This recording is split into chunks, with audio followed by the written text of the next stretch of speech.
Hello दोस्तों, मेरा भी आपका भाई, आपका दोस्त, आपका मित्र स्वागत करता है आपके यूट्यूब चैनल पे। दोस्तों तो आज हम बात करने वाले प्रमुख की दोस्तों, और मैं हर चीज में दोस्तों एग्जाम पर्पज से जो इंपॉर्टेंट चीजें वही मैं आपके सामने लेकर आता हूं दोस्तों। और यहाँ से आपकी क्वेश्चन एक ना एक जरूर मिलेगा। थोड़ी बहुत नॉइस दिक्कत है, आप कंट्रोल कर लेना। तो अब देखते हैं दोस्तों प्रमुख की के बारे में, एक एक चीज हम देखने वाले हैं और किसी भी चीज को नहीं छोड़ने वाले, और जो इंपॉर्टेंट की है और जो बार बार पूछी जा रही है उनको भी हम देखने वाले हैं। तो चलो चलते हैं अब आगे। चलो देखते हैं, सबसे पहले F1 की बात करते हैं। देखो की होती है कितनी, 12 की होती है, 12। और इन की को आपको अच्छी तरीके से रट लेना दोस्तों। ये क्वेश्चन एग्जाम में छपने ही छपने वाले हैं और ये आपके माइंड में भी छपने चाहिए। तो अब देखते हैं। देखो F1 क्या है दोस्तों, ये याद रखना। F1 से क्या होगा दोस्तों, हेल्प। अगर आपको दोस्तों कंप्यूटर में कोई कार्य कर रहे हो तो आपको हेल्प चाहिए तो F1 दबाना होगा, तो आपकी जो भी समस्या होगी मतलब उसमें आपको हेल्प मिल जाएगी। तो देखो F1 हेल्प, जिस प्रोग्राम में यूजर मतलब आप कार्य कर रहे हो उससे संबंधित हेल्प।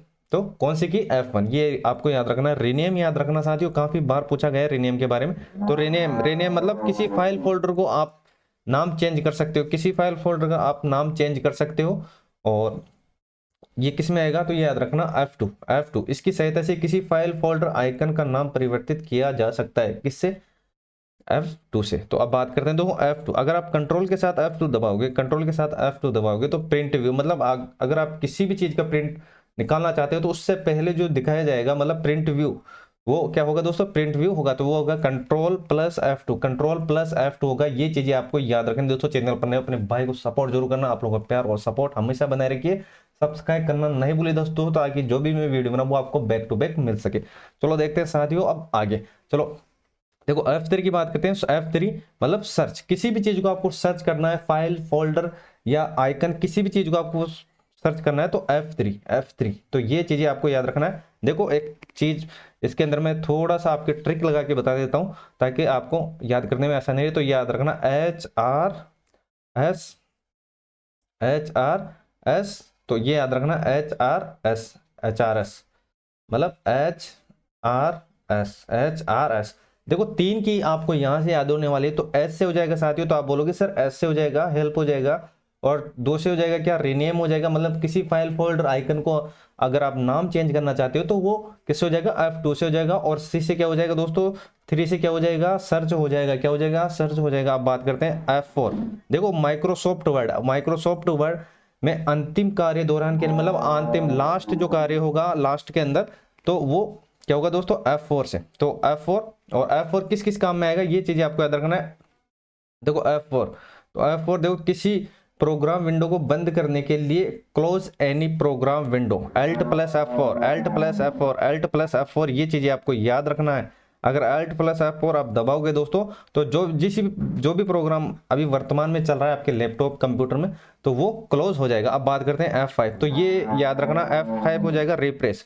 रिफ्रेश मतलब कंप्यूटर को आपको रिफ्रेश करना है तो F5। और F5 का क्या क्या यूज है वो भी हम देखने वाले हैं। आप चैनल पर नए हो अपने भाई को सपोर्ट जरूर करना और सब्सक्राइब करना नहीं भूले। चलो देखते हैं आगे। देखो F5, और F5 का क्या क्या यूज है MS पावर पॉइंट के अंदर। देखो F5 भी अलग अलग तरीके से होते हैं, एक कॉमनली और एक दोस्तों जो MS वर्ड के अंदर। तो MS वर्ड में दोस्तों माइक्रोसॉफ्ट पावर पॉइंट में स्लाइड शो काफी बार पूछा गया है स्लाइड शो के बारे में। तो ये F5 के बारे में, अगर आप माइक्रोसॉफ्ट वर्ड ओपन किए हुए हो दोस्तों तो F5 दबाओगे तो स्लाइड शो वहां पर स्टार्ट हो जाएगी। F6 की बात करते हैं, एड्रेस बार। ये काफी बार पूछा गया है, इंपोर्टेंट लगा लेना, इसको इंपोर्टेंट लगा लेना साथियों। ये कहीं ना कहीं आपको एग्जाम में देखने को जरूर मिलेंगे, एक एक चीज आपके पॉइंट ऑफ व्यू से इंपॉर्टेंट है। तो अपने भाई को सपोर्ट जरूर करना दोस्तों, आप लोगों का प्यार और सपोर्ट हमेशा बना रखिए। बस आप सब्सक्राइब कर दो दोस्तों, ताकि जो भी वीडियो बनाऊं वो आपको बैक टू बैक मिल सके और मैं अपने ज्यादा से ज्यादा अपने भाई और बहनों की मदद कर सकूं। तो अब देखते हैं। देखो F7 इसको भी याद रख लेना, काफी बार पूछा गया है स्पेलिंग एंड ग्रामर संबंधी त्रुटि के लिए दोस्तों। तो ये F7 किसके लिए, F7 किसमें, स्पेलिंग एंड ग्रामर त्रुटि के लिए। और F8 की बात करते हैं। F8 में भी दोस्तों दो चीजें हैं जो आपको याद रखनी है। MS वर्ड में अगर आप 2 बार F8 दबाओगे दोस्तों तो क्या शब्द सेलेक्ट हो जाता है, और MS वर्ड के अंदर अगर 3 बार दबाओगे तो F8 दबाने में कोई लाइन पैराग्राफ सेलेक्ट हो जाएगा। देखो थोड़ा नॉइस डिस्टर्बेंस है तो आप थोड़ा एडजस्ट कर लेना साथियों। तो अब देखते हैं आगे F8। देखो F8 कंप्यूटर सिस्टम ऑन करते समय बूट मेन्यू में के लिए प्रयुक्त होता है। और ये याद रखना नोट, कीबोर्ड में एक्सटेंडेड सिलेक्शन मोड को एक्टिव करने के लिए काफी बार पूछा गया है। एक्सटेंडेड सिलेक्शन मोड एक्टिव करने के लिए, एक्सटेंडेड सिलेक्शन मोड एक्टिव करने के लिए F8। F9 माइक्रोसॉफ्ट आउटलुक में ईमेल भेजने व प्राप्त करने के लिए, देखो माइक्रोसॉफ्ट आउटलुक में ईमेल भेजने व प्राप्त करने के लिए F9, क्या F9। तो ये चीजें आपको याद रखनी है, F9 आपको याद रखना है, काफी बार पूछा गया है तो F9।